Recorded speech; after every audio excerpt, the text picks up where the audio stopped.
at the corner of Altadena Drive and New York Drive, and just over my shoulder to the left is the ignition point, January 7th, Eden Canyon fire, which devastated Altadena.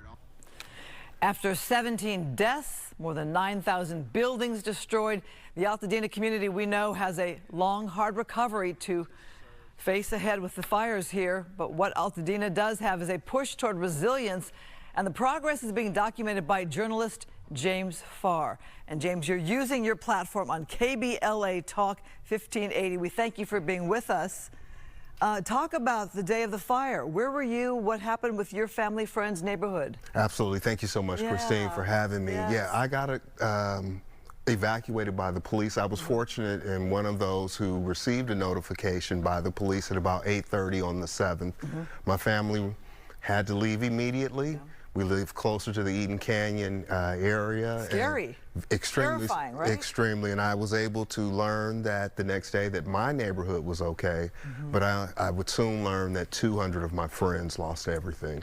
And that number to me is shocking. I own other people who live there as well, and they give me those same kind of numbers. They know that many people who've lost everything. That's hard to believe.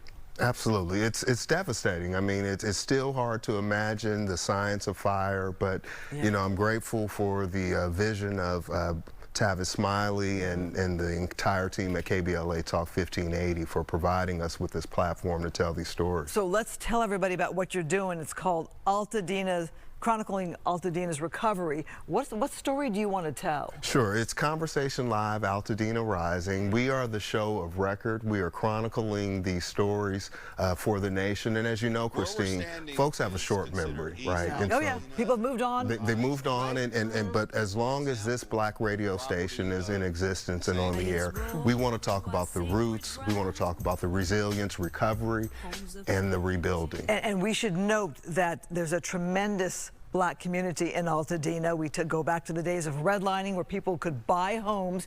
We're talking about generational wealth. I'm sure you're part of the Altadena's Not For Sale movement. Well, you know, I'm documenting it all, and so there's some spaces where people are choosing to sell, and there's other spaces where people want to preserve that land. We're here. I'm just an observer. I live close to the community, and I'm grateful that we have this platform on KBLA to document this for the nation. Yeah, well, I wanted to see it for myself going out to Metropolitan Baptist Church that's doing the weekly recovery efforts there. What else are you hearing from people? What I'm hearing is right now, Christine, is that people are in a space of relief. The spirit is strong for recovery, but there are resources that are needed from FEMA. A lot to do. Folks need some permanent housing. There's some emotional healing that needs to go on and wellness. So we're just in a space where we're going to document all of that, but you know, when you really get on the ground, I encourage people to come see the destruction firsthand to really get the understanding. It's unbelievable to see it yourself. Now talk quickly about the deadline. The deadline to apply for FEMA is on March 31st. That is this Monday, so you need to get those applications in. We're driving our audience. The folks in Altadena, that's our audience, Christine. That is a KBLA Talk 1580 delegation audience, and we're there to represent their stories and encourage them to apply. How will you mark success? You're gonna be there nonstop on this. Well, we're going to be there as long as we need to be there to track and cover these stories. I've talked to over 100 impacted people. We're building a story arc where we can tell the history as well as the present, but it's a long road, and I'm really grateful that Mr. Smiley has afforded us this opportunity. Because we're talking years on this recovery. Yeah, it's going to be a while. Yeah, and Altadena Rising means what to you?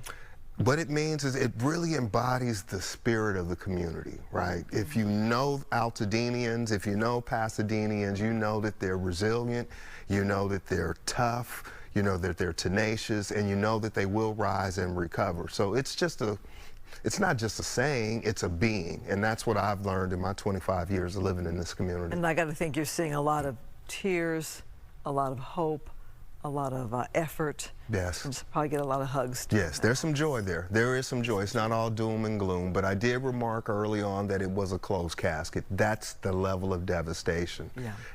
But I'm seeing the resilience and joy. Thank you for coming in. Appreciate you so much. Thank you so much. Yes, yes. So it's called Altadena Rising. It is on Talk Radio KBLA 1580 Saturday at 10 a.m. and it does re-air Sunday at noon. And having been out there myself, I just want to thank you for continuing to tell that story. Thank you, Christine, for having me. Absolutely. James Farr, appreciate you. Susan, to you.